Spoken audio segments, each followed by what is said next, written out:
तो हमारे बाल मंडली के प्यारे छात्रों, आप सभी का एक बार फिर से इस ऑनलाइन कक्षा में हार्दिक अभिनंदन किया जाता है। आज हम केमिस्ट्री का एक चैप्टर लेकर आ रहे हैं जिसका नाम है सॉल्यूशन अर्थात बिलियन। आज हमारी बिलियन पे बात होगी जो कक्षा 12 के लिए है। यह वीडियो कक्षा 12 के छात्रों के लिए लाभकारी सिद्ध होगा, ये उम्मीद और आशा भी है। चलिए तो मैं आप सभी को इस ऑनलाइन कक्षा में सहयोग देने वाले बाल मंडली के प्यारे छात्रों का परिचय दे दूं तो बेहतर है। तो आज हमारे इस ऑनलाइन कक्षा में बाल मंडली के जो प्यारे छात्र शामिल हुए हैं, उन छात्रों का पहला नाम है हर्ष कुमार और दूसरे छात्र के रूप में सोम कुमार उर्फ तरुण जी हैं।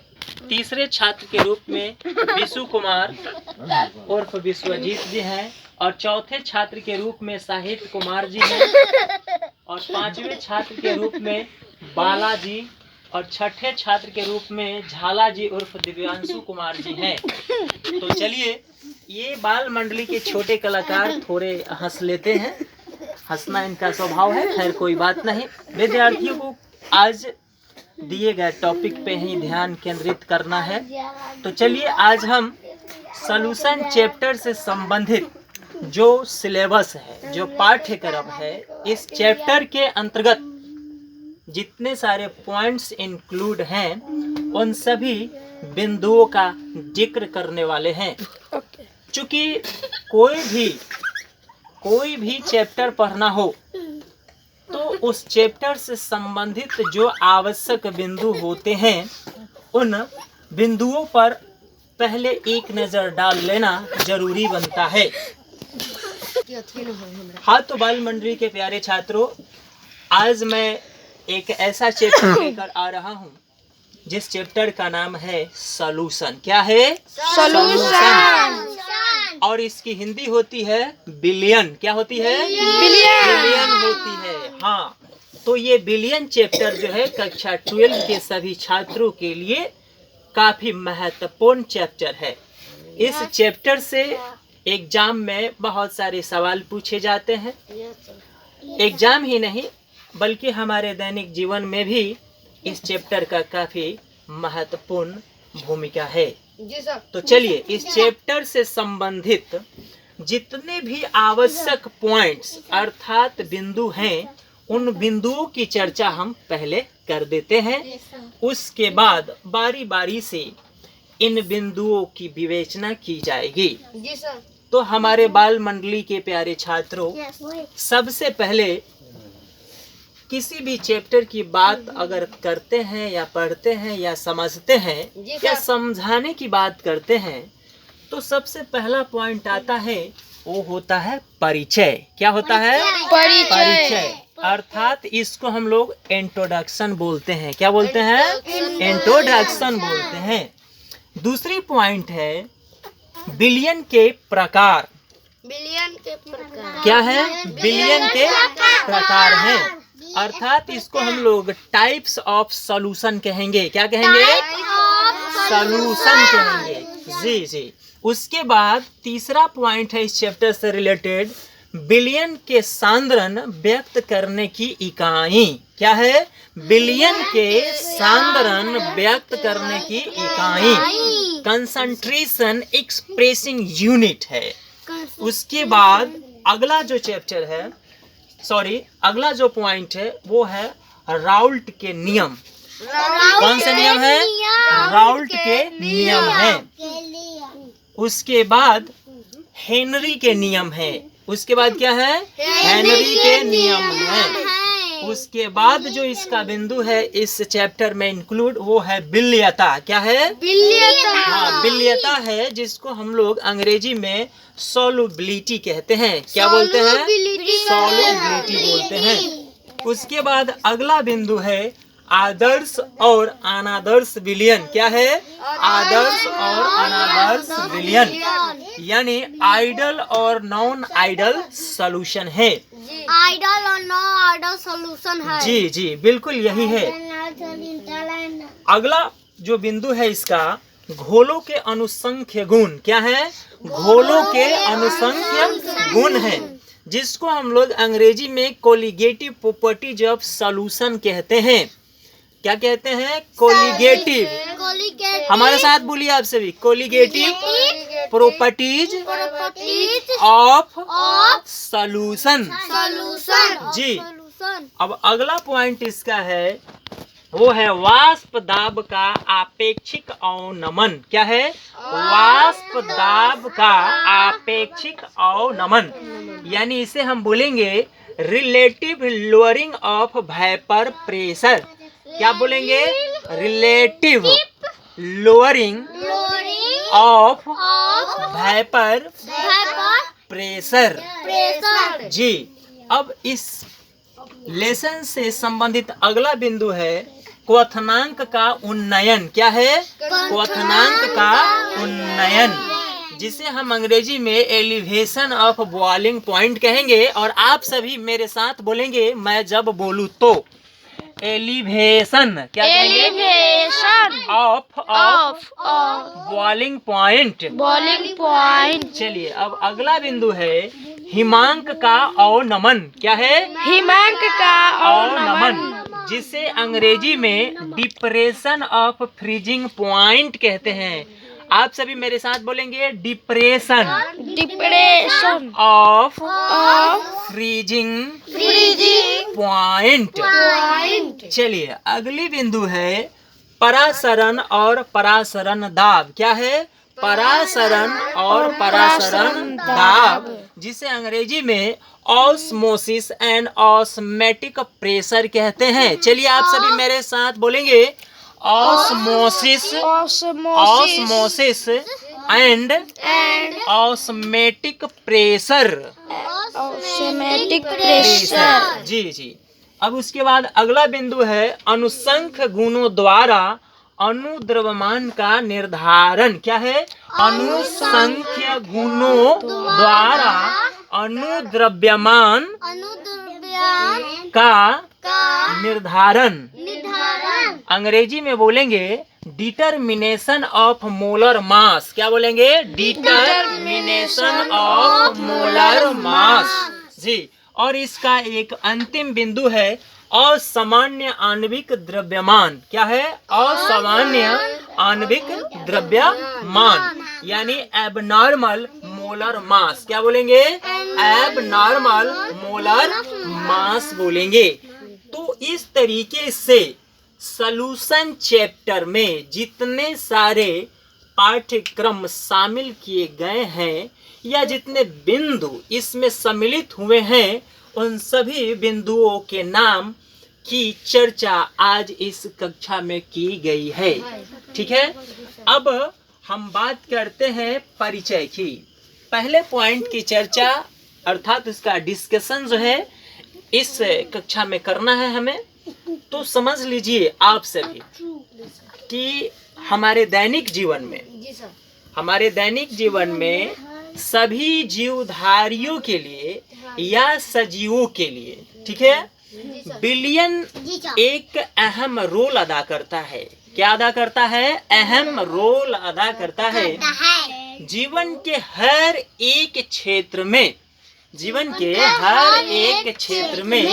इसके उपयोग देखने को मिलते हैं। किसके उपयोग देखने को मिलते हैं? तो बिलियन के। बिलियन के किस क्षेत्र में? तो जीवन के हर क्षेत्र में। जीवन के हर क्षेत्र में किसके उपयोग देखने को मिलते हैं? बिलियन के। जी। जैसे हम जब सांस लेते हैं तो वायु का उपयोग करते हैं। वायु भी विभिन्न गैसों का मिश्रण है अर्थात बिलियन है। जो हम पानी पीते हैं, जल जिसे कहते हैं, वह लवण युक्त होता है। क्या होता है? लवण युक्त होता है।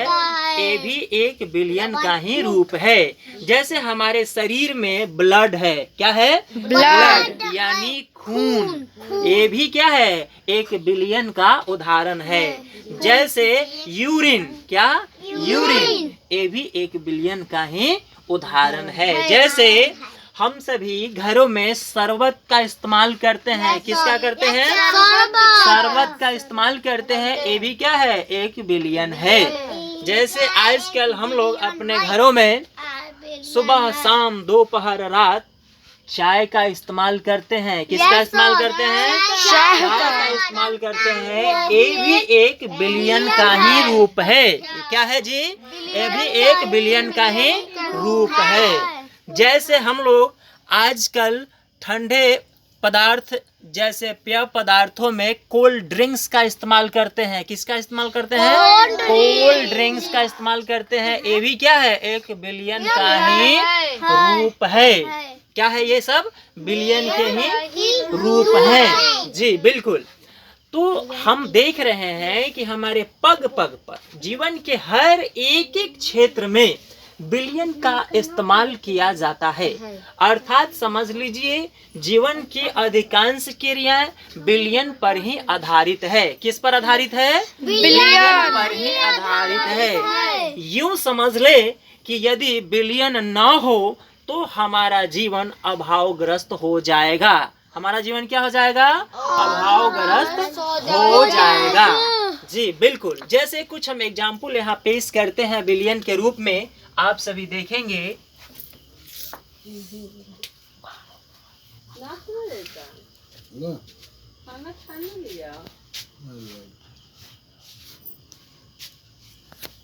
तो चलिए, जो एग्जाम्पल की बात मैंने किया है वो बोर्ड पे मैंने लिखा है, कुछ एग्जाम्पल्स मैंने दिया है। जैसे पानी प्लस चीनी, यानी जल प्लस चीनी को जब हम मिलाते हैं तो हमें शरबत प्राप्त होता है। क्या प्राप्त होता है, शरबत प्राप्त होता है। दूसरे मैंने एग्जाम्पल्स में देखा कि जब नमक, चीनी और पानी इन तीनों को मिलाया तो हमें शरबत मिला। क्या मिला, शरबत मिला। लेकिन जब वही अल्कोहल प्लस पानी मिला देते हैं तो वो शराब बनता है। क्या बनता है, शराब बनता है।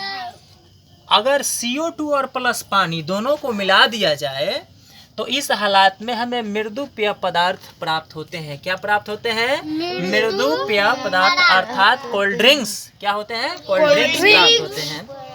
उसके बाद यदि जल में अगर HNO3 को मिला दिया जाए तो भी हमें क्या मिलेगा, बिलियन प्राप्त होगा। क्या प्राप्त होगा,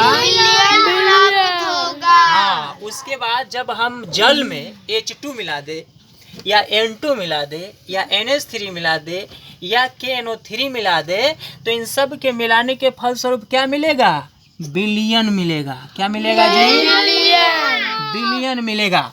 तो इस तरीके से अब सवाल होगा कि बिलियन कहते किसे हैं, समझे। अब सवाल होगा कि बिलियन कहते किसे हैं। तो चलिए मैं आपको बताता हूँ कि बिलियन होता क्या है। तो जब 2 या 2 से अधिक रासायनिक पदार्थों का समांग मिश्रण हो तो उसे हम बिलियन कहेंगे। तो क्या कहेंगे, उसे बिलियन कहेंगे। और बिलियन की स्थिति में क्या होता है कि बिलियन में जो अवयव भाग लेते हैं वो अवयव की आपेक्षिक मात्रा जो होती है एक निश्चित सीमा तक परिवर्तित की जा सकती है।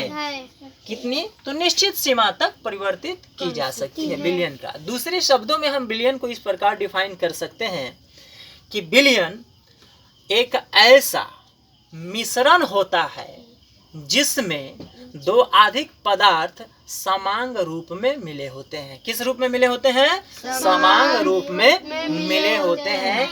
तो हम उन्हें बिलियन कहेंगे। क्या कहेंगे, बिलियन कहेंगे। या दूसरे रूप में हम इसे और भी परिभाषित कर सकते हैं कि जब 2 या 2 से अधिक रासायनिक अप्रतिक्रियाशील पदार्थों को एक साथ मिला दिया जाता है तथा जो एक ही परावस्था में एक निश्चित रूप में व्यवस्थित हो या मिले हो, तो इनके मिलित रूप को ही हम बिलियन कहेंगे। क्या कहेंगे? बिलियन कहेंगे जी। अब बात होगी कि बिलियन की भी कुछ विशेषताएं होती हैं। बिलियन की भी क्या होती है? कुछ विशेषताएं होती हैं। जैसे फर्स्ट ऑफ ऑल इसकी पहली विशेषता ये होगी कि बिलियन एक परावस्था में अर्थात सिंगल फेज में होते हैं। किस फेज में होते हैं? सिंगल फेज में होते हैं। अर्थात यूं कहिए कि इसका समांग परावस्था प्राप्त होता है। कौन सी परावस्था प्राप्त होती है? समांग परावस्था अर्थात होमोजेनस फेज मिलता है। दूसरी स्थिति इसकी ये बनती है कि बिलियन में मुख्य रूप से दो अवयव होते हैं। बिलियन में मुख्य रूप से कितने अवयव होते हैं? दो अवयव होते हैं। एक होता है विलायक और दूसरा होता है विलय। क्या होता है? एक होता है विलायक और दूसरा होता है विलय। विलायक को हम लोग घोलक भी कहते हैं। विलायक को क्या कहते हैं? घोलक।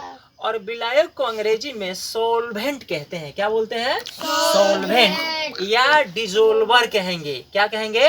डिजोल्वर। विलय को हम लोग घुल्य कहते हैं। विलय को क्या बोलते हैं? घुल्य कहते हैं। अर्थात इसको सॉल्यूट कहा जाता है। क्या कहा जाता है? सॉल्यूट कहा जाता है। ठीक है। अब बात आती है कि जब बिलियन में ये दो अवयव को एक निश्चित मात्रा में हम मिलाते हैं तो फलस्वरूप जो मिश्रण प्राप्त होता है वही बिलियन कहलाता है। ठीक है। तो चलिए इस कक्षा में हम आज इतना ही चर्चा करके इस कक्षा को आज यहीं छोड़ते हैं। फिर हमारी मुलाकात अगली कक्षा में होगी जिसमें अलग अलग बिंदुओं की चर्चा होगी स्पष्ट रूप से, ताकि विद्यार्थियों को पढ़ने और समझने में परेशानी न होगी। तो आज की इस कक्षा में आप सभी बाल मंडली के प्यारे छात्रों का एक बार फिर से स्वागत, अभिनंदन और इसी के साथ इस कक्षा को आज स्थगित की जाती है। तब तक के लिए नमस्कार।